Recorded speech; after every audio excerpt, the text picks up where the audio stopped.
Okay, let's dive right into this explainer with a massive, literally mind-bending reality check. 95% of our universe is supposedly made of stuff we can't even find. That's right, standard cosmology tells us that everything we can see, touch, and interact with, every star, planet, and galaxy, makes up just 5% of reality. The rest, well, it's divided up into invisible dark matter and dark energy. But what if we've been looking at the wrong thing entirely? What if the universe isn't actually 95% dark, but we just have the fundamentally wrong model of gravity? Welcome to the battle for gravity, dark matter, modified gravity, and the superfluid solution. This is undoubtedly the ultimate heavyweight title bout of modern astrophysics. For decades, our understanding of the cosmos has been trapped in a cage match between two warring factions, both trying to explain why galaxies behave the way they do. Today, we're going to break down this battle, look at the fatal flaws of both reigning models, and then unveil a revolutionary third option that bridges the whole gap using superfluid dynamics. Section 1, the missing universe problem. To really understand the solution, we first have to understand the crisis. In the blue corner, we have the standard paradigm, ΛCDM. This model argues that the universe is filled with cold, collisionless particles of dark matter that form these invisible, ghostly halos around galaxies to hold them together. Now, in the red corner, we have the challenger, MOND, or modified Newtonian dynamics. MOND argues there are no invisible ghosts out there. Instead, it proposes that our fundamental laws of physics, specifically Newton's laws of gravity and inertia, actually change when you get out into the extreme, low-acceleration environments of deep space. Section 2, the reigning champ's glass jaw. Let's expose ΛCDM's flaws. So ΛCDM has incredible large-scale success. It brilliantly predicts the angular power spectrum of the cosmic microwave background, which is the afterglow of the Big Bang. But when we zoom into the galactic scale, fatal flaws emerge. Computer simulations of dark matter predict that galaxies should have steeply peaking, dense cores of dark matter. But when we actually look at galaxies through our telescopes, we see flat, evenly distributed central density profiles. This is the famous core cusp problem. Add in the fact that simulations predict way too many dwarf satellite galaxies that we simply don't see, and you have a paradigm that works beautifully at the edge of the universe, but completely fails in our own galactic backyard. Section 3, the challenger's stumbling block. Does MOND take the crown, or does it have its own fatal failures? At the galactic scale, MOND is an absolute powerhouse. It proposes that gravity alters below an incredibly tiny acceleration threshold of roughly 1.2 times 10 to the negative 10 meters per second squared. By making this one little tweak, MOND naturally and perfectly maps the flat rotation curves of galaxies and what we call the radial acceleration relation. It perfectly predicts how fast stars should orbit a galaxy based solely on the visible matter, completely removing any need for invisible dark matter halos. But here is where MOND completely falls apart. When we zoom out from individual galaxies to massive clusters of galaxies, MOND fails. Take the famous bullet cluster, which is a massive collision of two galaxy clusters. MOND just cannot explain the dynamics of this collision without still invoking some kind of unseen mass. Even worse, MOND lacks a workable cosmological model to explain the cosmic microwave background. And when theorists tried to upgrade MOND to fit with Einstein's relativity, creating a theory called TeVis, it was an absolute disaster. The observation of a neutron star merger called GW 170817 proved that gravitational waves travel at the speed of light. But relativistic MOND theories predict up to 6 gravitational wave polarizations, meaning some waves would have to travel faster than light, completely violating those exact observational bounds. Section 4, a false cosmic dichotomy. This binary choice has left us in a really frustrating cosmic stalemate. So, the crucial point here is a double knockout. Both frameworks suffer fatal weaknesses, just on entirely different scales. Particle dark matter works on cosmic scales, but fails in our galactic backyard.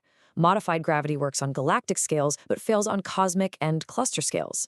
The traditional division between these two ideas is increasingly recognized by researchers as a false dichotomy. We don't need to choose between two broken models. We need something entirely new. Section 5, the ultimate resolution. It's time to shatter the old models and unveil a revolutionary challenger. Enter the Integrated Toroidal-Syntropic Model, or ITSM. This framework completely deconstructs the entire narrative of non-baryonic dark matter. Instead of adding unobservable phantom particles or tweaking Newton's laws with arbitrary phenomenological variables, the ITSM identifies the vacuum of space itself as an active superfluid plenum. Let's break down the mechanics of how this actually works. Step 1. Reject the concept of an empty vacuum. The universe is actually a 3D pressurized superfluid plenum, essentially a macroscopic Bose-Einstein condensate. Step 2. Apply toroidal geometry. Because this fluid plenum is incompressible, any kinetic transfer occurs as longitudinal pressure waves, and all physical motion is governed by the topology of a torus. Step 3. Macroscopic syntropic flow. The universe is modeled as an open thermodynamic manifold where a continuous intake of ordered information, which we call syntropy, counterbalances localized entropy. What this really means is that we are no longer dealing with empty space and zero-dimensional point masses. In the ITSM, everything is a localized expression of fluid motion. Elementary particles, they're stable, quantized microvortices. Think of them as tiny, spinning tornadoes within this vast universal ocean. Mass isn't a solid thing, it is an action. It's the localized, high-velocity rotation of the fluid, and the acoustic pressure ripples it generates out into the surrounding plenum are exactly what we perceive as waves. Now, remember the bullet cluster? That massive anomaly that destroyed MOND? Well, the fluid dynamic approach of the ITSM completely resolves it.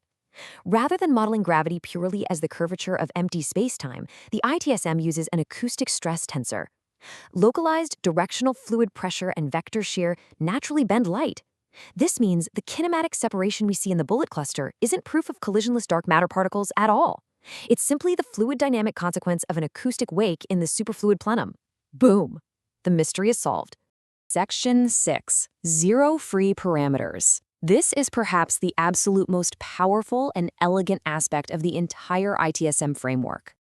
Unlike dark matter, which literally requires you to invent a new invisible particle, or MOND, which requires you to arbitrarily tweak a mathematical curve just to fit the data, the ITSM requires zero post hoc parameters. It is a closed framework derived entirely from just 3 fundamental constants: the observable baryonic mass, the Hubble flow, representing cosmic expansion, and the toroidal geometry of the vacuum. That's it. From those 3 constants, the fundamental gravitational yield threshold, the exact point where galaxies stop following standard Newtonian physics and start exhibiting flat rotation curves, emerges natively right from first principles. The threshold, A0, simply equals the speed of light times the Hubble constant divided by 2 pi. This super simple mathematical derivation perfectly locks the acceleration threshold based on the geometry of the torus. It replaces MOND's arbitrary curve fitting with pure geometric necessity, and it does so while beautifully matching the rotation curves of 165 high-fidelity galaxies from the Spark database without a single free physical parameter. And because it's a completely unified framework, solving the galaxy rotation problem also naturally knocks down the other major anomalies in astrophysics. It proves the incredibly frustrating 8.3 statistical discrepancy in the Hubble tension is actually just a macroscopic geometric projection effect caused by toroidal anisotropy. Its syntropic volume decay naturally replicates the evolving dark energy signatures recently found in the DESI 2024 data. And incredibly, that active superfluid plenum provides the exact topological scaffolding needed to explain how the James Webb Space Telescope is finding fully assembled, mature galaxies much earlier in the universe than ΛCDM says is even possible. Zero. That is literally the ultimate mic drop moment of this explainer. The ITSM achieves all of this with 0 free parameters. It leaves the messy parameter fitting, the phantom particles, and the intense fine-tuning of the previous standard paradigms entirely in the dust. Which brings us to our final thought today. For decades, we've been trying to balance the cosmic ledger by inventing invisible dark matter and dark energy to fill up an empty void. But if the ITSM is correct, space isn't an empty void at all. It is a vibrant, interconnected, pressurized superfluid ocean. We are quite literally swimming in the active geometry of the cosmos. So, if we've been fundamentally misunderstanding the very vacuum of space this whole time, what else have we been missing?